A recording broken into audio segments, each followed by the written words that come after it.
Welcome to another edition of Lean Bites. Thanks for joining me today. My name is Paul Dean. In today's edition of Lean Bites, we're going to look at, particularly for leaders, how using the right words during your problem-solving activities can help build a successful improvement culture. So please stay with me for a few minutes and I'll try and explain. Over the many years of implementing Lean, I've found that the problem solving is so much more effective when you have the right environment. Many businesses around the world, like Toyota, have proven that this is the case. Using the right process to solve problems day to day becomes such a powerful instrument in building an awesome improvement culture.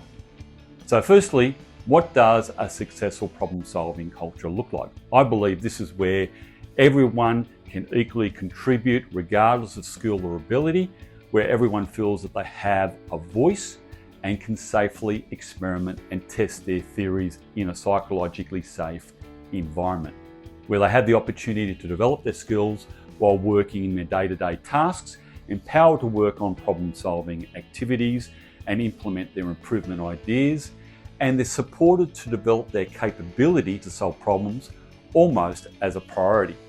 We've all heard that words are very powerful, equally important in the workplace, and more so with leaders. As leaders, your words can build up or they can tear down. Now, there's a philosophy called above the line thinking made popular by Carolyn Taylor. Simply, it's an arbitrary horizontal line that separates the words we use. Operating above the line is open and positive. Operating below the line is closed and negative. Those words and attitudes that are above the line represent thoughtful words. Those that are positive and build up. Unfortunately, below the line words and attitudes represent automatic reaction, can be sometimes negative, diminishing your people, or could even shut them down. So I'm sure you're asking, how can I foster above the line words and ensure they're used in our problem-solving activities? Well, I've got a few tips that I've developed over the years that will help you navigate the partnership between these two principles, leading to a highly productive problem-solving experience and eventually a successful improvement culture.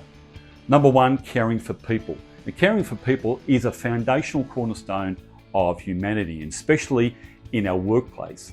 Leaders need to model the right behaviour. Use above the line words and attitudes that are always positive and constructive.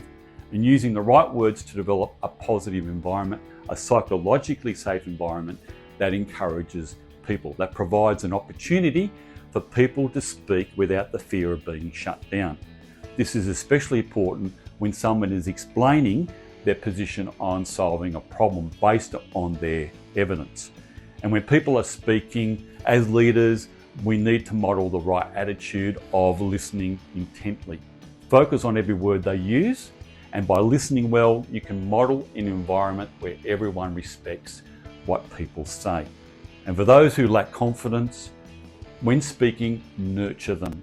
Create an environment that allows them to contribute, and this means not only respecting what they say, but building a safe space where they can speak.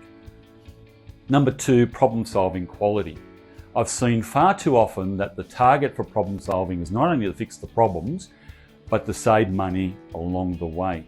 Quality in problem solving is fundamentally about accurately following the problem solving methodology. And if we follow the proper process to identify and attack root cause, we're more likely to build greater capability while solving the problem.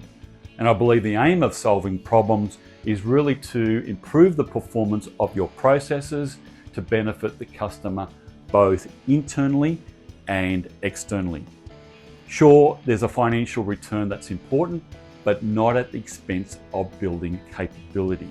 This is where, as leaders, our choice of above the line words and attitudes must operate above the line. And when you coach, the use of positive, constructive words is the fuel for building this capability. And by doing this, along the way, we'll have a positive experience which will help further build the confidence of your teams. Let's enter into the problem solving with the right balance. Number 3, present your findings. I found that one of the key components to building a powerful problem solving culture is presenting and sharing your findings. This can be done on a number of different levels. Share amongst your peers, present to senior leaders, and even present to a wider audience.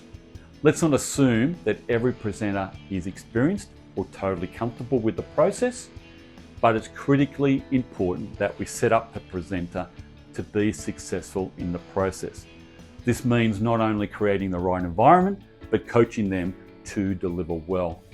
And in order for this process to be effective, we need to create the right environment.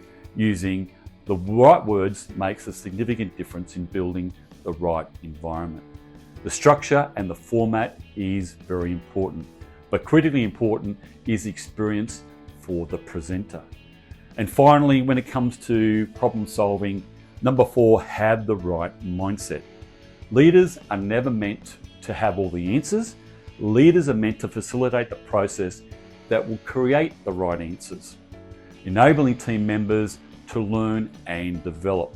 So as leaders, we need to enter into any problem solving activity with an open mind, using above the line words and attitudes to support the team coming up with their own conclusions based on the evidence that they've gathered. And above the line thinking means avoid walking into an activity with your own opinion or being a know-it-all. Rather, come from a position of humility. Encourage your team to develop a solution based on analysis of the evidence and simple thinking around scientific methods. And I found that a truly effective problem-solving experience is a powerful precursor to building a solid improvement culture. And the choice of using above-the-line words makes a significant difference not only to the problem-solving environment, but also to the culture of your organization. I hope this has been very helpful, and before I let you go, I'd like to leave you with a simple reminder. It's amazing what you can accomplish if you do not care who gets the credit. Harry S. Truman. Thanks for joining me on this edition of Lean Bites.